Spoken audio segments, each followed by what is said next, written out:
Welcome to Celebrating Our Own. This is a series I started. I'm Martha McPhee from the English department. I started it a couple of years ago, and I'm also the curator of our Great Writers, Great Readings series, and this is an offshoot to celebrate students of ours who go on to write literary works.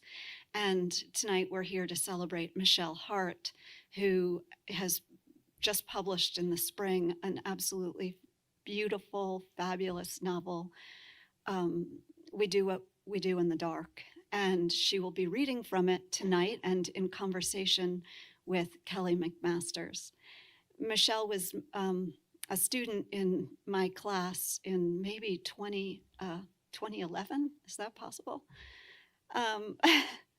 And I could tell right away that she was the real deal and very talented. And it's a very exciting feeling when you're a professor and you've got such talent in a student who's writing a story for your class. But I really understood it even before she wrote, because we had Amy Hempel coming to campus, who is a very literary short story writer, very, very popular, well known, but not by students so much. And when Michelle learned that Amy was coming, she went crazy. And she knew everything about Amy Hempel and was so thrilled that she was going to be here. She knew her better than I knew her work. And it was that excitement in Michelle that made me so anxious to read her work. And when I did, the sentences she was writing already about grief then back in that class. But it was so powerful and so poignant. And it was the details, the imagery. Seeing her novel 10 years later was following that thread. And the sentences are so wise and smart and beautiful that you don't want to just write them down. You want to cut them out, except I wouldn't do that to her gorgeous book. So I'm thrilled that she's here for this series. And please help me welcome Michelle.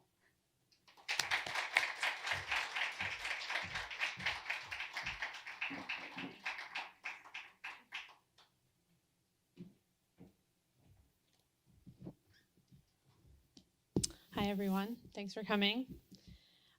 This is really, really special for so many different ways. So many of my favorite professors are here, including Martha.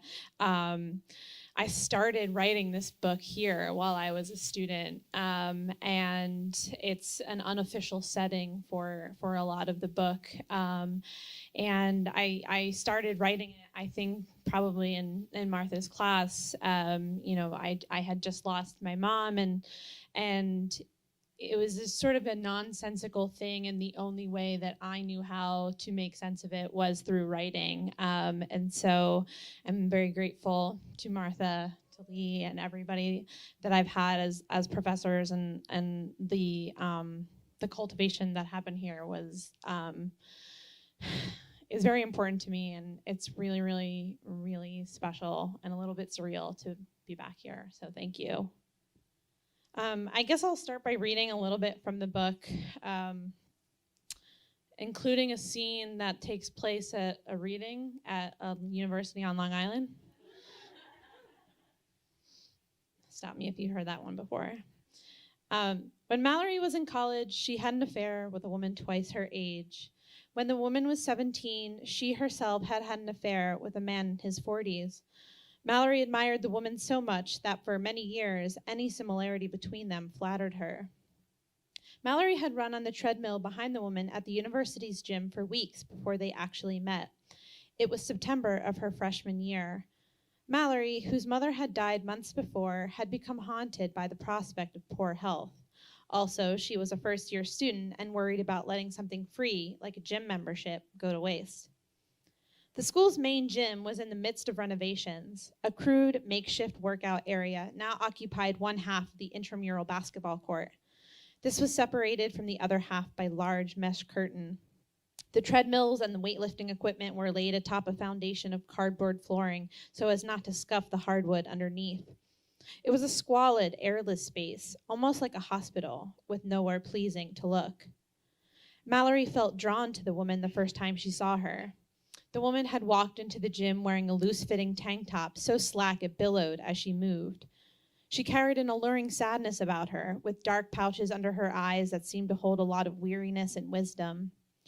The woman's facial expression dramatized the solitude Mallory herself felt inside. The woman wore it well, and as her shirt lifted from her body, Mallory saw the woman's melancholy as an invitation, a shared space for the two of them.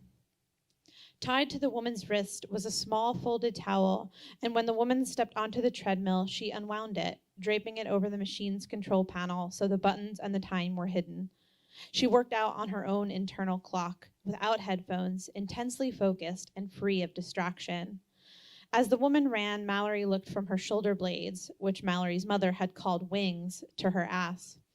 The woman had a body that was taut and muscular. It was the kind of body that seemed like it would never be stricken by illness. The woman, Mallory learned, went to the gym at the same time every other day. She ran 3 miles in 24 minutes. In that period, Mallory could hardly run 2, but she found watching the woman made the time tick heedlessly.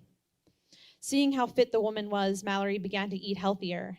Instead of a bagel at breakfast, she had a banana or some yogurt. Instead of a sandwich for lunch, she ate a salad. By the end of her first month away at school, she'd burned off most of the baby fat she still carried with her. After 18 years of avoiding her reflection, or else being preoccupied by its abject homeliness, she now stood for long, surreptitious spells in front of the mirror in the communal bathroom with her shirt hiked up. The university Mallory attended was on Long Island. The campus, a 45-minute train ride from Manhattan, lay between 2 towns, one said to be seedy, the other considered posh. The bad part had the bars, where some of the students went on weekends, since they were within walking distance. The good, which was harder to access without a car, had the manicured lawns of professors' homes. The college was mostly a commuter school, and on nights and weekends, it was as if 2/3 of the students simply vanished, like the rapture.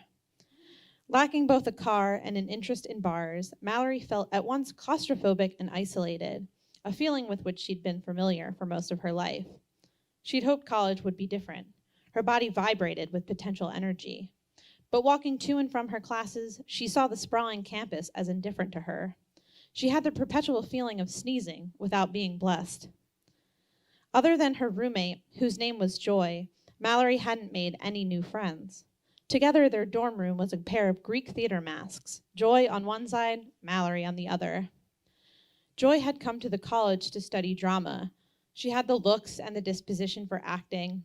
Many things she did seemed dramatic. When she spoke or ate, she obscured her mouth with the back of her hand. When she read, she sometimes shut the book and bit into its jacket. When she watched shows on her laptop, she blinked rapidly and forcefully, as if wincing or willing something into happening, like Barbara Eden in I Dream of Jeannie. Joy had spent most of their first few weeks at school preparing to audition for the school's play. She rehearsed monologues from Shakespeare and her favorite films. Some of these she performed for Mallory, but Joy didn't get a part. This devastated her, and for days after her audition, she became withdrawn. During this time, Mallory felt embarrassed on both of their behalf. The humiliation of a ruined dream was so acute, and Mallory felt incapable of consoling her. Time passed, however, and Joy declared that the following semester she would just study pre-law. The core room was a different kind of theater, she said, and one that paid much better. Her tossing aside an old life so easily brought Mallory comfort. A new one might be waiting for her, too. On a Tuesday night at the end of September, Mallory spoke to the woman for the first time. The university was hosting a visiting writer. Because she was studying literature, and because the writer's book jacket had bestseller emblazoned on it, Mallory thought she ought to go. There were cookies by the entrance of the small auditorium where the visiting writer read. Mallory put one on a clear plastic dish and filled a paper cup with black coffee. She sat by herself in the last row. She broke the cookie in half and broke the half in half before sliding it daintily between her lips. As she chewed, she held her hand in front of her mouth, ladylike, the way Joy ate. She saw the woman sitting in the second row. The woman's head was bowed as if reading a book in her lap. Her blonde hair had been pulled loose from the ponytail she wore at the gym and hung down to her shoulders. Mallory had run on the treadmill behind her so often by then that she could make out the woman from many rows back. An older man, the chair of the English department, called the small crowd to attention. This prompted the woman to look back and survey the room. In doing so, she found Mallory. Mallory looked away, but when she looked back, the woman's eyes were still on her. The woman's hair was parted down the middle, such that both sides appeared as the arches of a lowercase m. Mallory fingered the tips of her own hair, the way her mother had worried the ends of her wig when meeting someone new. Before she began reading, the visiting writer, who possessed a free-spirited frumpiness that made her appear as a soothsayer, told a story about riding the subway in New York City weeks earlier. On the train, she said, she had sat across from a man reading a newspaper. He was bald and had bags under his eyes. The newspaper was from September 12th, 2001. The writer had done a double take to make sure she wasn't hallucinating. The man was reading over the news in a distressed daze, as if the disaster had happened the previous day, though it was now 7 years later. Watching him made the writer's heart sink. She wondered whether the man was a writer himself, a trauma survivor, or a time traveler. Getting off at her stop, she thought, those might all be the same thing. Uneasy, fragmented laughter scattered throughout the auditorium. No one knew whether the anecdote was meant as a joke. The writer then read from her most recent novel, which was set sometime in the 60s when the author herself had been a young girl. As the writer read, Mallory drifted off. She fantasized about her own future fame, or at least what it might feel like to be seen and revered for her experiences and ideas. She had plenty of the latter, but few of the former. After the reading was over and after a short Q&A, the woman slid herself from her seat and made for the auditorium exit. Mallory, feeling bold, fled after her. She followed the woman into the bathroom. The woman went into one of the stalls, and Mallory stood in front of the wide mirror above the sinks, rocking back and forth on her heels. The woman's urination echoed in the empty restroom. Thinking the woman might be embarrassed by this sound, Mallory turned on the sink, which was automatic. This meant she had to constantly wave her hand underneath the tap to keep the water on. She pumped soap into her hand and washed it off. All possible vestiges of the soap had been scrubbed away when finally the woman emerged from the stall. Watching the woman move in the mirror, Mallory pulled a paper towel from the ream. She pulled too many and offered the surplus to the woman. "Thank you," the woman said when she was done washing her hands. She spoke with a slight German lilt. What she said sounded more like, "thank you." "Where is the breath mints, the lotion?" "Shoot," said Mallory. She patted herself down as if those things might actually appear. They smiled at each other as if they'd been seated together on a once turbulent plane, now out of peril. Mallory was charmed and disarmed by the woman standing before her and could not think of anything else to say. Fantasies of meeting the woman had occurred so frequently she found the reality baffling. She opened her mouth to speak, but then closed it, tasting the simple sweetness of the cookie she had eaten and the bitterness of the black coffee. The woman balled up the paper towel and threw it out. She offered her name and asked Mallory's. Mallory did not like her name, but when the woman repeated it aloud, Mallory Green, it sounded somehow mellifluous, like it belonged in a storybook. The woman pulled open the door. "Are you going back in?" "I don't think I'm going to buy a book," said Mallory, "so it seems like I shouldn't." "The book is not very good anyway," said the woman. "I was more interested in that man on the train." By themselves, in the bathroom, in public but out of view, the woman's scorn gave Mallory a conspiratorial thrill. They left the restroom and went their separate ways, peeling away from one another, Mallory felt, with reluctance. I'll stop there.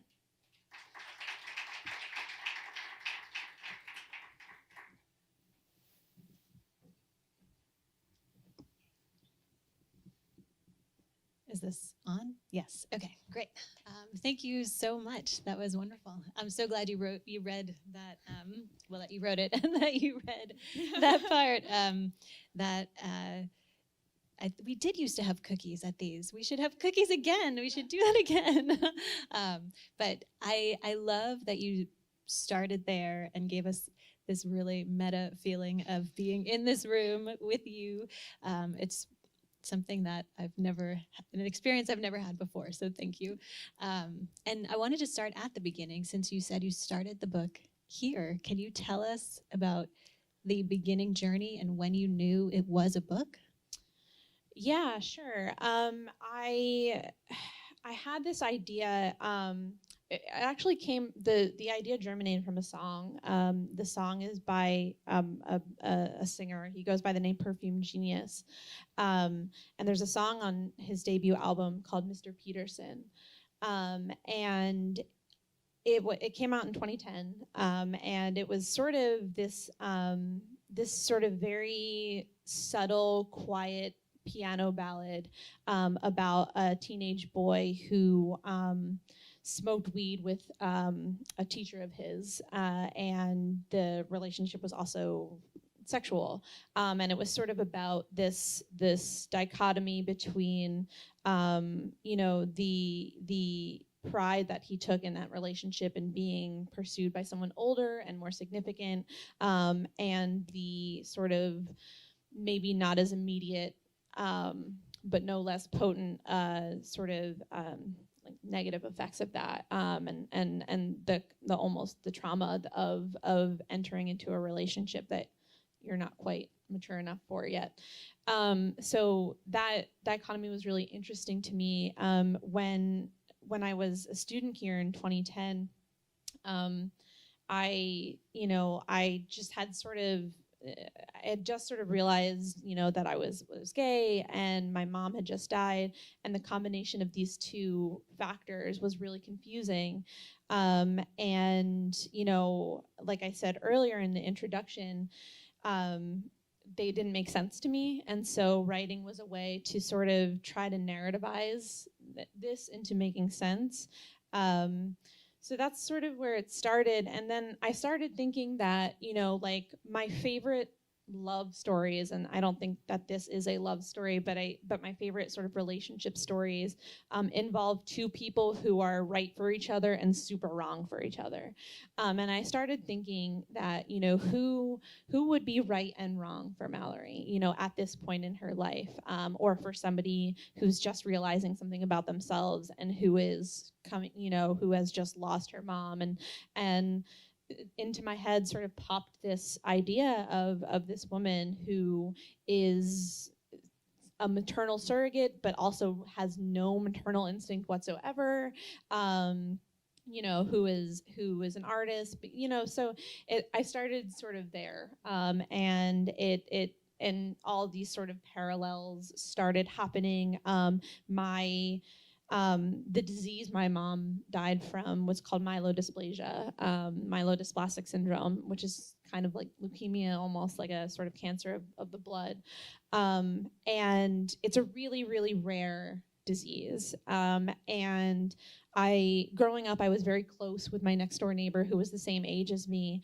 And a couple years after my mom died, her mom got the same thing. Really weird, and died from it. And I remember going to her funeral. Sorry to like bring this way down.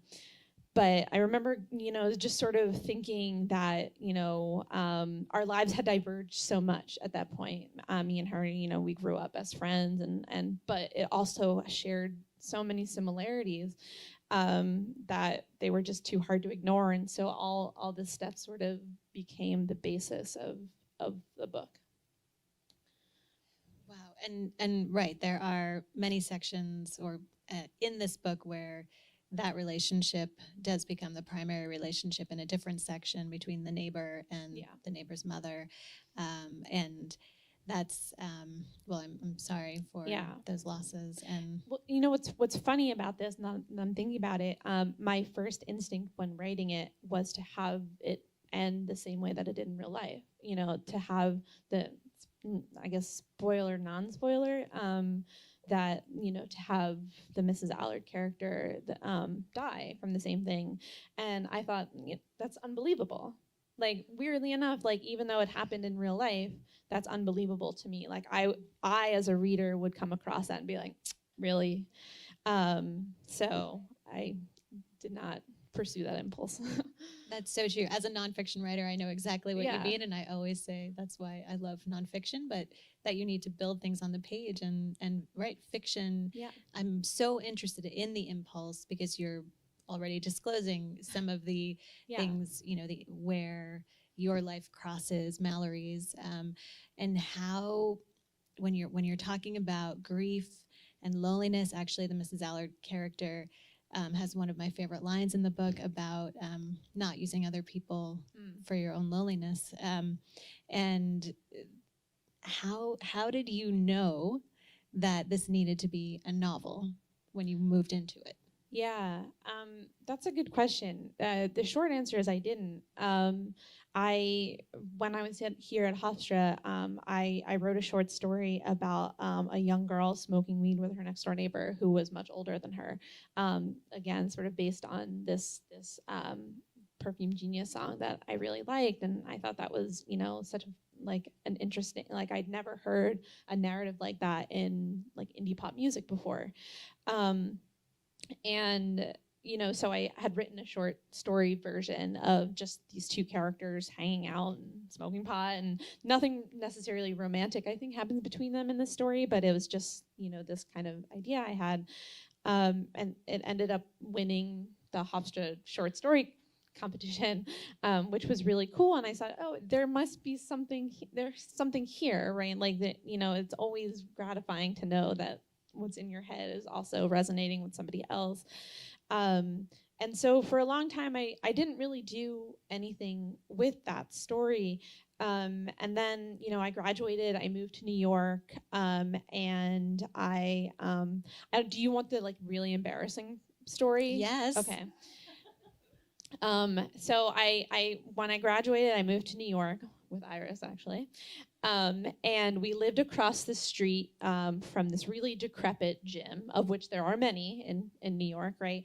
And it was one of those $19 a month, no frills, no towels, the machines aren't clean, all I could afford at the time. And I was there, and I went to the gym twice a week, I guess. And one time while I was working out, I was single at the time, and in walked this woman. And I was immediately sort of entranced. It's really hard to explain, and I tried to sort of explain it fictionally, but she had this sort of sense of she'd seen some shit. And that's, I guess, the non-elegant way of putting it. And I was immediately attracted, not just to her physically, but just sort of this idea of this woman has lived through things. And it almost was like a kindred spirit type situation. And so I spent the rest of my workout trying to figure out a way to engineer what's called a meet cute. Where we would sort of randomly bump into each other and not realize that was what it was, so would I drop my water bottle in front of her, and try to pick it up, in a seductive way? I don't know. Would I stick my number in her locker, but that didn't involve going into the locker room while she was there and seeing which locker she was using? Nothing really worked. So I spent probably the next 48 hours trying to figure out a way to initiate a conversation with this woman should I see her again. And so I noted the time on my iPod, which was a thing, right? The one with the little scroll wheel. And it was around 4 o'clock. And so every day for the next 3 months, I went to the gym at 4 o'clock. And I never saw this woman ever again. And it was weirdly, I felt bereft. And it was really strange to feel this way about someone who had no bearing on my life whatsoever. And I felt that she was really important to me for some reason. And so I started writing, I guess, what amounts to fan fiction about me and this woman from the gym. And that's sort of and that became its own little short story. And I realized after I had finished it as a short story and published it as a short story, actually, that the story that I had written at Hofstra about the girl having, you know, this really intimate conversation with her next door neighbor actually slotted in pretty easily alongside, you know, this story about this girl and this woman. So that's when I was like, okay, I think this is like a novel. That's amazing. Thank you for sharing that. TMI probably, but no, it's fantastic. Well, and so you won the award for the first story, then you published this next story. How do you move from having the confidence, okay, this story was published, we talk about revision a lot in our classes, how do you then take it apart to turn it into a larger story? yeah, that's a really good question. I'll let you know when I come up with a good answer for it. Off the top of my head, I think one thing that helped me immensely was reading Alice Munro. She does this thing in a lot of her stories where she just sort of jumps forward in time, which is kind of like her and Tessa Hadley are just like masters of being able to do this, where, you know, the sort of coda to their stories are always some sort of time jump that sort of changes the tenor of what you've read before. And it's a really cool way of doing things. And so I was reading a lot of Alice Munro at the time. And so the short story that was published about the girl and the woman had a time jump. It sort of was about the beginnings of their affair, their relationship, and then flashed forward, you know, 5 years after the affair, and sort of what the girl's life would be like, you know, 5 years removed from this affair. And so a novelistic structure was almost already built into that, where I just sort of had to fill in the gaps, or at least sort of expand upon the time jumps that were already there. So that sort of became part of it. And the other interesting thing that happened while I was finished, like 2/3 done with this book, was the Me Too movement. And I don't necessarily think that this book is a Me Too book. I don't really know what that means. But one of the things that was really potent for me about when Me Too became sort of this part of the larger consciousness was the way that it made people reconsider past relationships and the things that had happened to them. In a totally new light. And as a novelist, I find that really, really interesting. You know, I don't really know how to write plot. I don't know what plot is. And the way as a writer to convince people that you know how to write is to make time the plot. And so then, you know, sort of, you know, if plot is simply causality, then it's actually easier to show that over a longer period of time, causality kind of sort of presents itself more naturally. At least in my writer brain, that's how it worked. And so giving the story that I was telling sort of a larger scope in that sense just made it easier to then fill in betweens. So a kind of inevitability. When you say causality, is that what you mean, or?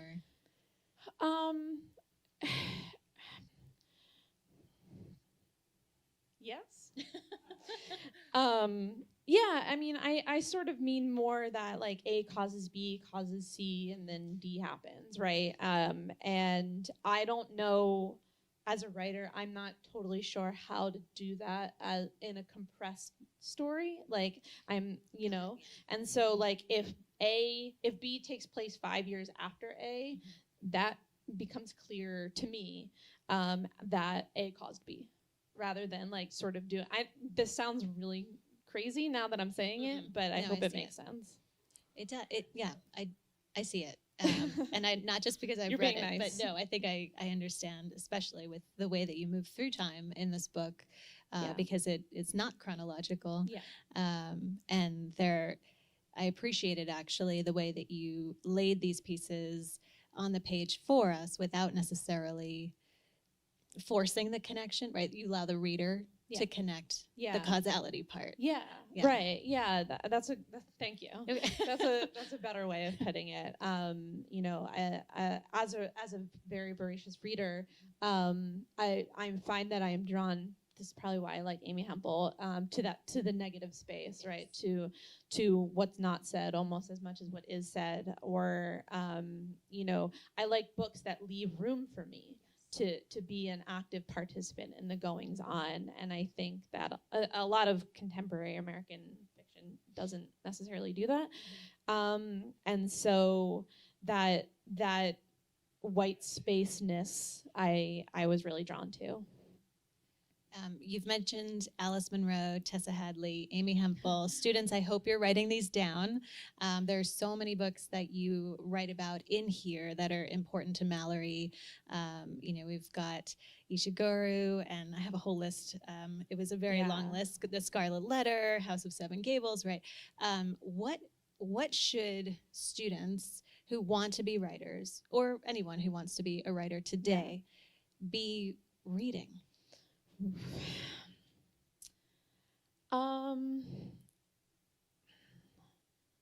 I don't want to be prescriptive, but I do want to say that I think that being a writer is not just reading, it's rereading.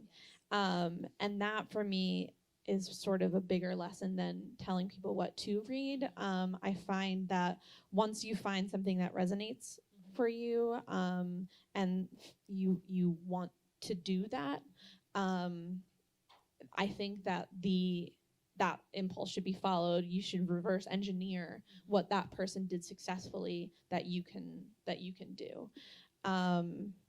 You know, for me, that's a lot of different things. I think, you know, like I said, like Alice Munro was sort of the big one for me, where the way that in her early stories, particularly, I'm not like a terrible fan of her later stories, but The Beggar Maid, which is a perfect book, and I guess I would recommend that, in terms of just seeing. And the Beggar Maid also is, it spans the whole life. You know, it begins when the character is a young child, and it ends when she's like twice divorced, middle-aged, and it's just a really remarkable book.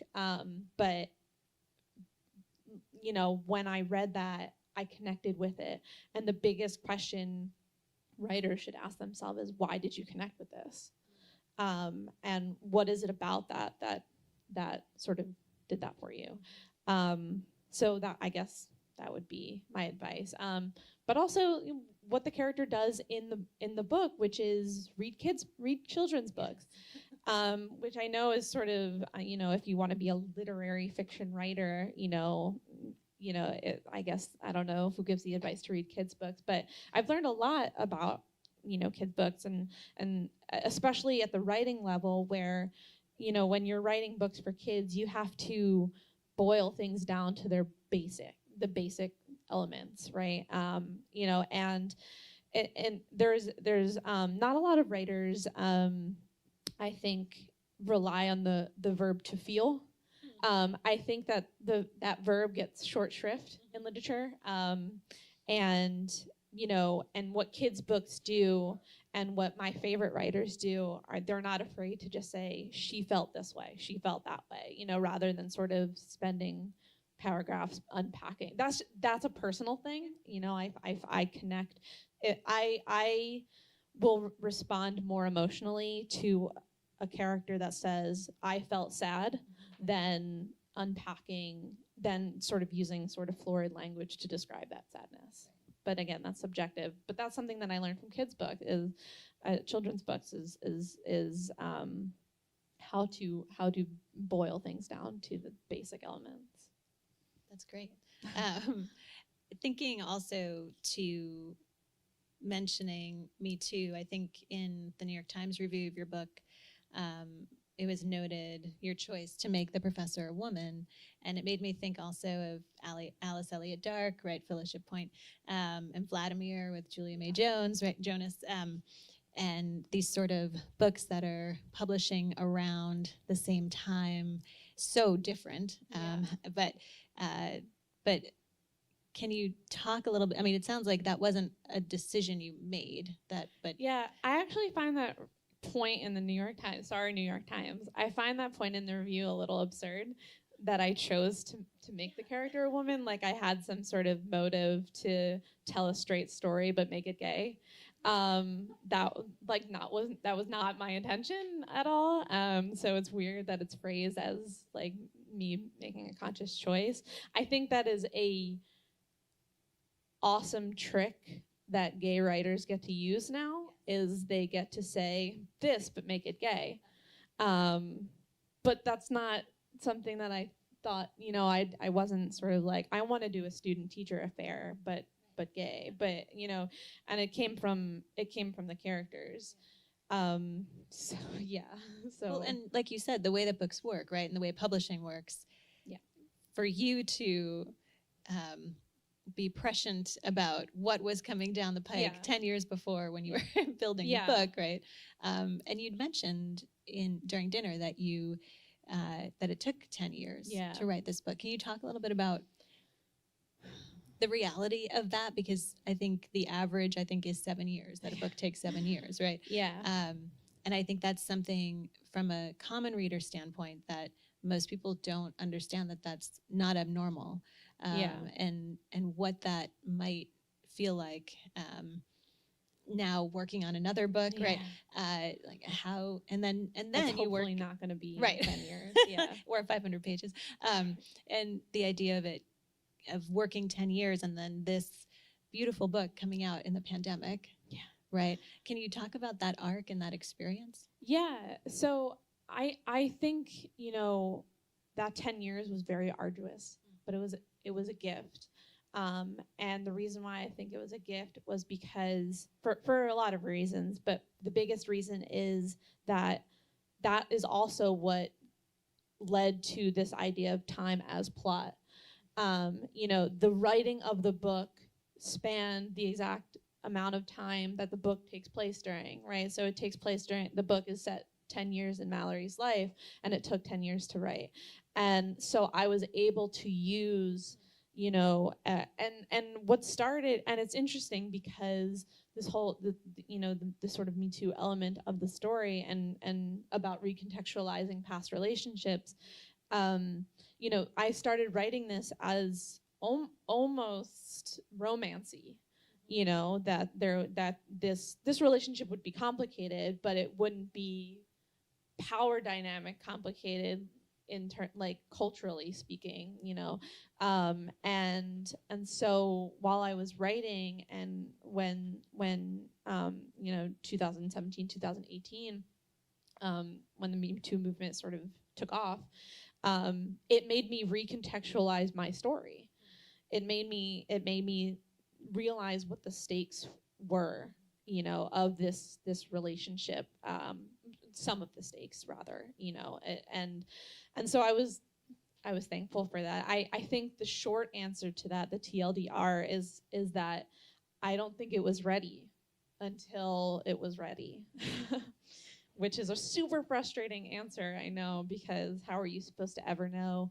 But I do think you do know. I think you know when something is ready. And I think that the reason it took 10 years was because I realized that it just wasn't ready. And then it was. I'm oh, sorry. Yeah, no, I also want to say that in terms of advice, you like really have to believe in your story to hold on to it for 10 years. There were so many times where I was just like, what is this? What is the point of me doing this? At one point when I was living in New York, I was working 4 or 5 part-time jobs, of which writing was not one of those 4 or 5. And so, what, like, I always ask myself, like, why? Why don't I just sort of get that full-time job, benefits, 401k, whatever, and just do that, but I really did, when I look, and I read a lot, and when I look around, there was always the dearth of this one story. And I always and that's not to pat myself on the back at all, like I struck gold or did something that nobody else is doing. But when I personally surveyed the literary landscape, this story was not here. The idea, the elements of loneliness, of solitude versus loneliness, of aloneness versus loneliness, from a queer perspective, I didn't see that anywhere. And so I really felt that this book would help someone, because I knew, well, I mean, it helped me while I was writing it, but I knew that it would, or I hoped it would. I don't know. And I'm glad that you didn't go Joy's route and throw theater out for law or throw the writing out. Yeah. I'm sure that folks have questions too. I do want to ask, I had some students throw me some questions. Yeah, please. So think of your own questions for the Q&A. We'll open it up in a moment. But I think some students were curious in particular about that sort of transition from student to the world. And so you talked a little bit about that right now in terms of the 4 jobs, right? Yeah. So what, it might be an advice question, I'm not sure, or it can just be an experience question, but obviously 10 years ago was a little bit different, but what, if there are any tips and tricks or, things that you would not suggest doing? How to transition from college to adulthood? Yes. Grad school. Oh. I mean, that's the short answer and the long answer. That helped me, and I took a year between when I graduated school and from Hofstra and when I went to Rutgers for graduate school. During that time, I worked at Grove Atlantic publishing company and sort of got to see that side of it. And I got to work with books, and I got to see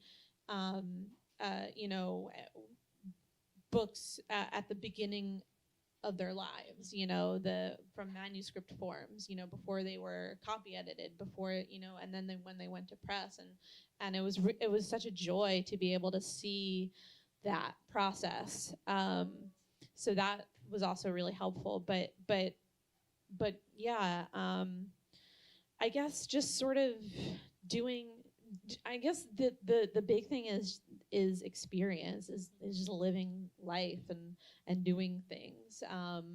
Not even necessarily things that make you happy in the moment, but just sort of that was sort of really, really important, and being on my own. I was living in New York at the time, and just sort of being open to experiences too, and to sort of looking around. Looking around was a lot easier back then. I don't know what my grad school experience would be if I was in grad school now. We didn't. I was part of the first generation of Facebook users where you had to use a school email address in order to even register for Facebook. But I have no idea what it would have been like to go through high school and college, like with like Instagram or whatever, but yeah, just sort of being open to experiences was really the important thing. Okay. Does anyone have any questions? I think we've got a mic in the middle. If you would like to ask, I sure have about 100 more. Which I don't want to hog the whole night. Great. Hi. On. Is it on? Oh my god. I had to listen to my own voice now. I'm so sorry to everybody. It's also too short for me, that's fine.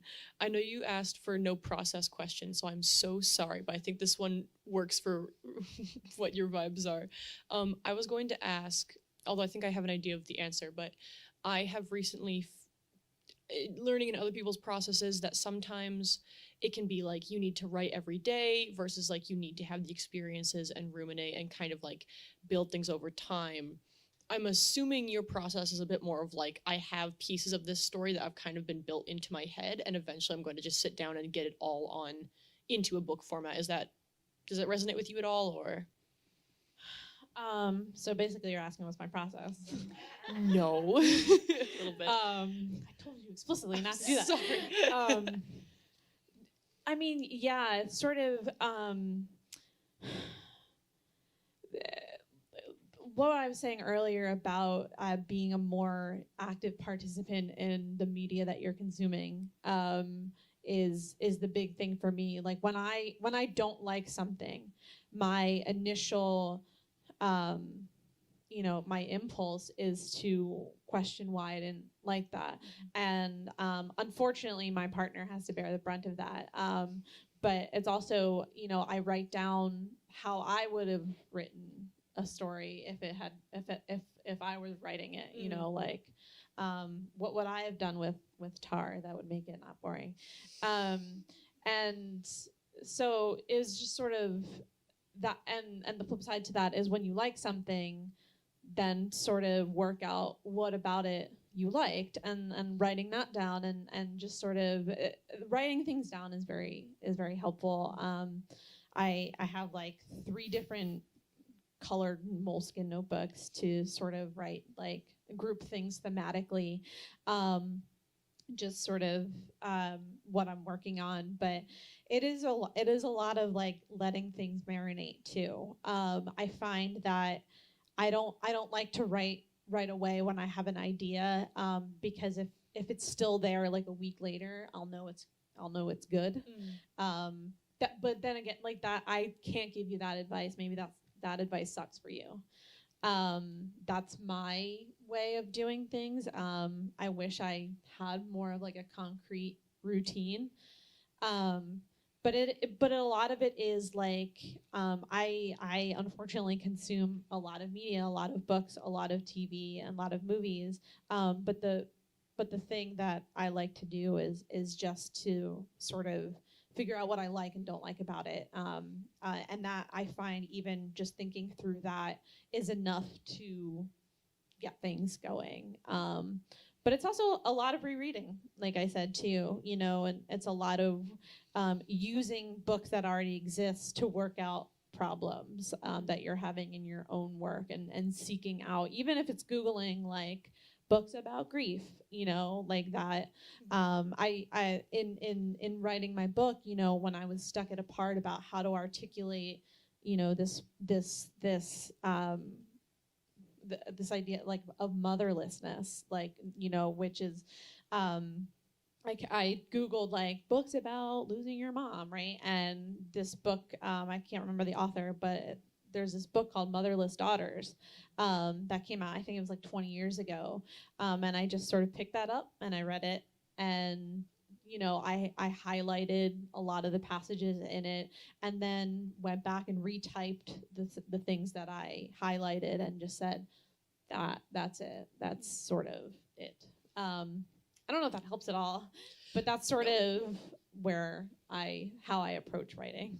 I appreciate that too. And it does help, because I know, at least from my own personal student experience as a creative writer, a lot of what sometimes people get handed intentionally or unintentionally is like the Stephen King textbook of like, you have to write 40 pages a day or something. Yeah. Versus it's also great to see other perspectives, and that multiple different types of processes can bode really fruitful results. And I appreciate hearing your side of that. So thank you for sharing that also with us. That's useful for me to hear. I don't really believe in those like those dogmas. Like I just, like you're referring to On Writing, the Stephen King book. Yeah. I just, I read a lot of craft books.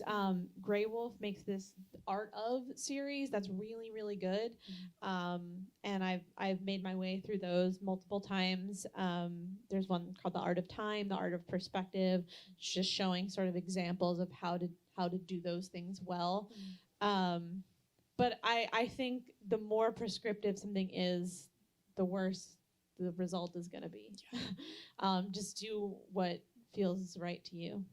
Awesome. Thank you. Kind of a cliched answer, but it's a good one. So thank you very much. Thank you. Yeah.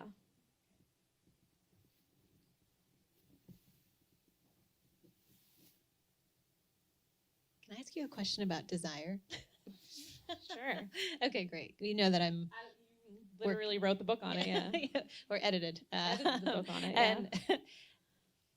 And this book tackles desire, which I think, from my experience of working with writers trying to write about desire, Yeah. especially female writers, have a very difficult time capsuling, if that's a word, the emotion and also the want. And you do such a beautiful job illustrating the way that this narrator moves from inhabiting the experience of a young woman understanding that she is an object of desire to actively desiring someone. Yeah. And I wanted to just ask about those different sections and the way that you were able to chart that change. Was it the time jump? I'm thinking about now the way that you're talking about the Monroe.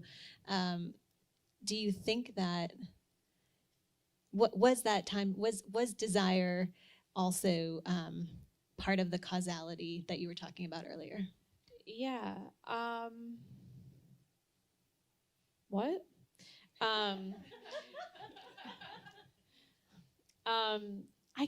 I guess what you said about the distinction between subjective, being the subject and the object is really interesting. I think that in terms of character creation, especially, you always need to have both, right? There always needs to be sort of this delicate balance between that.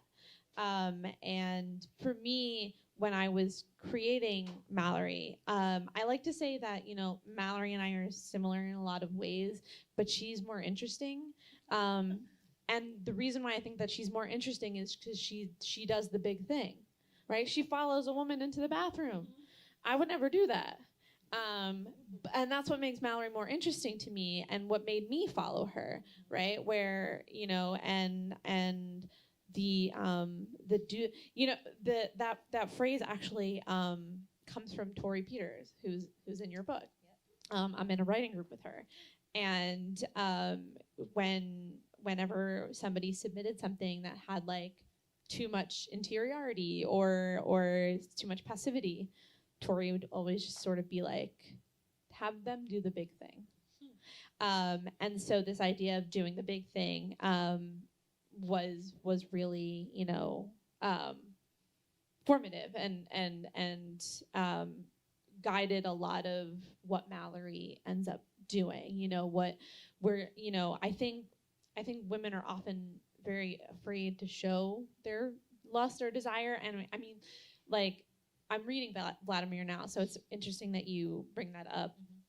And one of the things that strikes me about that book is that I would say like 95% of it so far is in her head, right? And I guess that's sort of the point, right? It's called Vladimir, right, with this expectation of that it's going to be this sort of very physical, visceral book about lust. And it's an intellectual book about lust. And there's an appeal there, certainly. I'm enjoying my time reading that book. But I think that, the impulse for me was to locate it in the body. And to make it more physical and more active. And then when I thought about what Mallory would do or what she wouldn't do, thinking about why she would do that or why she wouldn't do that led to some of the lines that I'm most proud of when thinking about Mallory's experience with desire. And so, but always the first instinct is, well, at least for me, was what is she going to do or not do and why? And, I think that that's one of the sort of central. The other thing was thinking about the word want, right? Meaning both a desire and a lack, and how those two meanings of the word play on each other, right? We often want what we don't have. We often desire what we don't have. Are those two definitions of that word the same? Or are they not? Where do they differ? So sort of thinking etymologically about that was really helpful. Right, and sometimes once you get what you think you want, you don't want it anymore. Right, Mhm. yeah, right. Which, well. Yeah, right. And so that is interesting to me too. And for me, that comes from thinking about things in terms of time, right? Like, and she had the experience she wanted, Yes. right? But then what does it mean later to think back? Why did she want that? You know, and did she get what she wanted? What is the cost of that wanting? You know, and so yeah. Fantastic. Are there any other questions? Oh, I see somebody. Come on, Brave asked you. Okay, so building off of your comparison between yourself and Mallory, I'm just having thoughts on like what you said about creating a realistic ending, and you're trying to build common ground with like loneliness in queer communities. So I wanted to ask, like, how did you like find a balance between like representing yourself and your experiences, and then like finding common ground with anybody who might be reading your intended audience? Yeah, that's a really good question. I think some of it has to do with this, like, distinguishing between, like, doing the big thing, that, right, where, like, sort of allowing the character to pursue something that I wouldn't pursue, or that I wanted to pursue but didn't, you know, and creating this dissonance between the character and the narrator, right? And there's also writing in third person, like at a craft level, helps with that a lot. But yeah, it's a really good question. I think I spend a lot of time alone thinking about what that means, like what aloneness means, how loneliness and aloneness both differs from solitude, and how it contributes to a sense of self, right? I think that as writers, you know, we're drawn to a solitary profession, and the weird paradox of this is that we're creating things alone that are meant to be shared with others, and it's such a beautiful paradox. That has been the paradox of my life, not even in terms of writing, but in terms of, you know, who I am as an only child, for instance, you know, like having to entertain myself, you know, and as a queer person, you know, who doesn't, you know, who for so long didn't live in a place where that was a thing, and what kind of loneliness that meant, and, you know, and what does it mean to be a queer person removed from the larger queer community, and you know, so sort of, does that answer your question a little bit? Yeah, thinking about how aloneness can create an identity, and whether or not that identity is the same or different, or has commonalities or differences when that identity is put in a larger context. Thank you. Yeah. My question was pretty close, but I'm gonna go ahead with it anyways. In our classes, we talk a lot about like creating critical distance. So I wanted to know, like, having listened to you as a person and then like matching it to the character in the book that you read, how were you able to create that critical distance with yourself and then that character like on the page to like do what you intended for the story to do? Yeah, that's tough. That's I think I've read a lot of books that the use of third person specifically, can go too far in the direction of being critical towards the character that it's narrating, or too close to that character and is essentially just first person narration. So you would think I would know how to articulate this at this point. But being aware of the ways that it can go, the way that you don't a third person narrator, unless you're writing a satire, your third person narrator shouldn't be just continually shitting on your protagonist, right? But it also shouldn't be completely insularly aligned with that protagonist, and so just figuring out how to, it's different, in terms of what effect you're going for also in your prose. But I think the thing that I like to keep in mind is I like to catch myself that I'm taking Mallory's side or taking a character side versus am I making fun of the things that she's doing? And if I am making fun of it, is there a more artful way to make fun of her? So just sort of being aware of the ways that it can go awry is helpful in and of itself, I think. Does that answer your Thank question? you. Yeah, no, awareness. I got it. Thank you. Well, thank you so much for Thank you, this yeah. gorgeous book. Line by line, it's stunning. And I hope everybody will visit the back table and get their own copy and get it signed. And just thank you so much for this really you. selfishly fun conversation. Yeah, no. It was wonderful. So, Thank you. and welcome back. publishing the book, like this was the thing that I wanted to do, like being here. So thank you. Yes. Thank you so much.